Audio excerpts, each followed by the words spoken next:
Alright, ang pag-usapan natin ngayon ay ang peace rally ng Iglesia ni Cristo na siyang trending ngayon. I'm not a political vlogger, but what we are trying to discuss now is yung kaisahan ng Iglesia ni Cristo. Kasi po, hindi naman po ako pinanganak na Iglesia ni Cristo talaga. Nung nagkaroon tayo ng sapat na pangunawa, mayroon din akong principle na kung tayo ay sigurista sa mga bagay sa mundong ibabaw, mas sigurista tayo pagdating sa reliyon, kasi ang kapalitan is yung kaligtasan natin, pero hindi yon ang i-discuss natin, yung kaisahan ng Iglesia ni Cristo.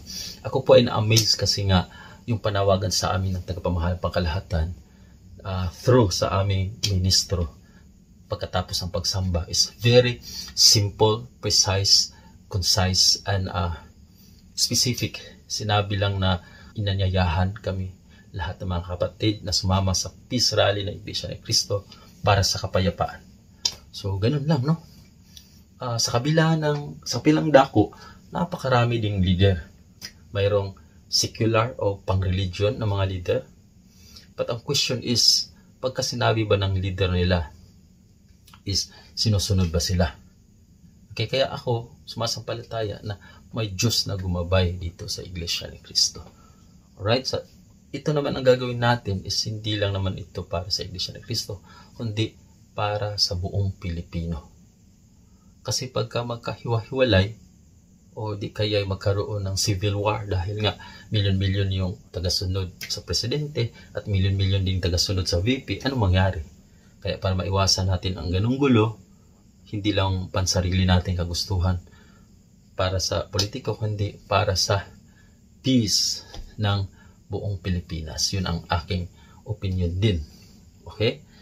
Now, mayroon ding nagsasabi na pinabayaran daw ang Iglesia ni Cristo ni VP Sara. Ang tanong, anong currency na gagamitin para pambayad sa Iglesia ni Cristo? Na ito ay nakarating na sa buong mundo at iba't ibang lahi na member na ng Iglesia ni Cristo din. Okay, pag sinabing dollar, mayroon din ang Iglesia ni Cristo. Yen, mayroon din. So, para sa akin, yung tansya ko, bawat pagsamba, bilyon yung papasok na pera sa Iglesia ni Cristo. Huwebes, 2 beses kami sa samba sa isang linggo. Okay? So, ibig sabihin, hindi itataya yung credibility ng Iglesia ni Cristo para lang sa piso, para lang sa pera. Ano? At walang politiko na in Bisaya ang makatulisok sa Iglesia ni Cristo. Why? Kasi nga hindi tumatanggap yung Iglesia ni Cristo ng salapi. Lalo na pagmula sa politiko. Yun ay mahigpit na tagubilin sa amin at ititiwalag pagka na-involve sa mga ganon.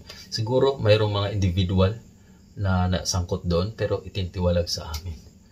Kaya bawal na bawal yung tatanggap tayo ng pera sa politiko. So, proud kami kasi kung pagpalagay natin, totoo na binayaran yung Iglesia ni Cristo ng mga politiko, dapat sa mga ganitong panahon, no, mayroon sila ebidensya, talagang sinasakdal na yung Iglesia, kinakasuhan na sa mga ganun. Mayroon sila mga bank account o di kaya ano ba yung mga transaksyon, wala kang imposible yun, no? Hindi yun mangyayari. At yun, proud kami sa aming tagapamahalang pangkalahatan, okay, na mayroon kaming leader na sinusunod. Kaya kahit hindi kayo Iglesia ni Cristo, pwede kayong sumama sa ating peace rally. Dito kami sa Davao del Sur. Kami po ay ready na. Excited na kami ngayong January 13. Grabe, see you there. Sama tayo para sa kapakanan ng ating Pilipinas. Hindi tayo magkawatak-watak. God bless everyone. Buhay ka pa ba?